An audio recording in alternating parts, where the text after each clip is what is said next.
essentially it's saying that the more this covers the bounding rectangle, the more of a rectangle it is. And so it'll help to distinguish between diagonal swipes and circles and other shapes you might find on the field or distortions. It also then looks at the aspect ratio, because we know this circle is, this rectangle is 24 by 18, and it'll actually say that that's distorted. I don't consider that a target. There's two other measurements it makes to determine how hollow that rectangle is. Now, you're not always going to have a perfect target or perfect calibration, which is what I was doing just there. And when you don't, those little numbers over on the side are telling you those scores. So the top score is your rectangle coverage. The next score down is your aspect ratio. Your next score down is your X edge strength. Next one down is your Y edge strength. These last two are about the hollowness. You don't want to find solid rectangles and other things like that.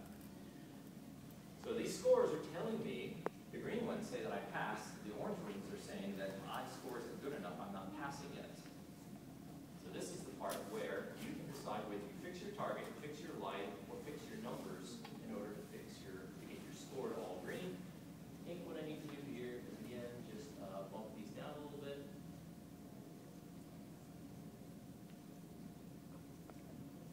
It's not very, there we go.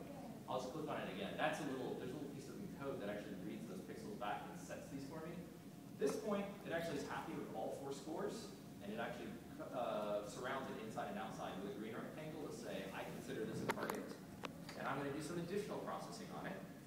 The additional processing it does, it is actually now telling me over here on the right-hand side where it found that.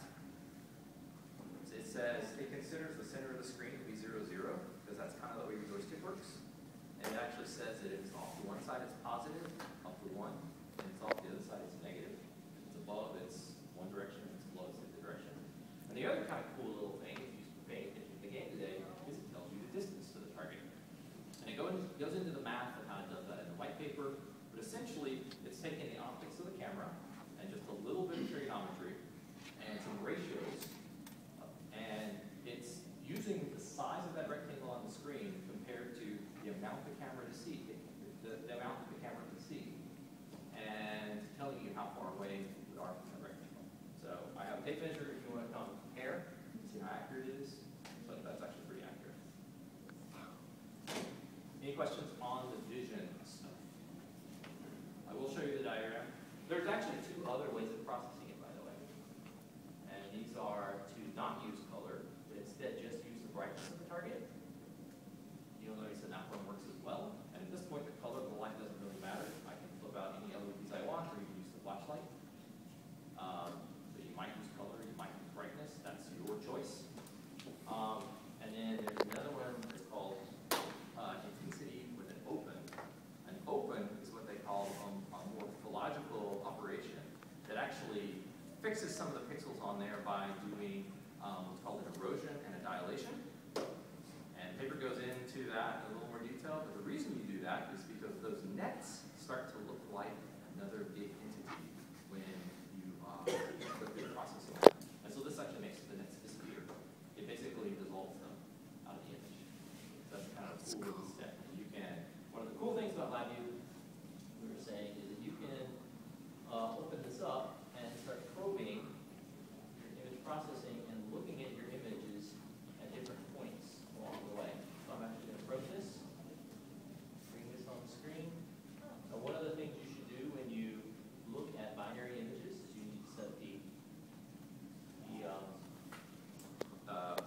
color table correctly. But you'll see that this is actually a live view of the image at that step in the processing. And so you can step your way down the script and figure out like what each operation is doing and look at the numbers coming off and going into all these different blocks. So that's pretty helpful. It's hard to do vision processing without seeing the images. It's really hard. Any other questions about imaging? Okay. I don't really have any time left for Kinect, but I'll say that we're supposed to stop 12, right? Yeah. I mean, should we release them, those that are interested in this thing? Yeah, sure. Essentially, all I was going to do is run the driver station. There's a lot of stuff that's automatically integrated with the Kinect.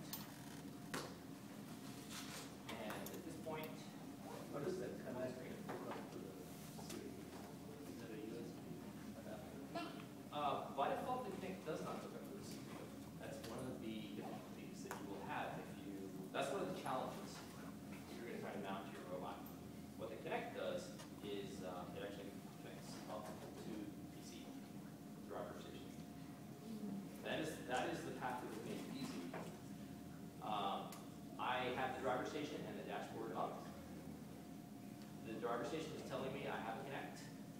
Right now, it's showing me what's on this camera. If I click over to the Kinect skeleton, does somebody want to stand here?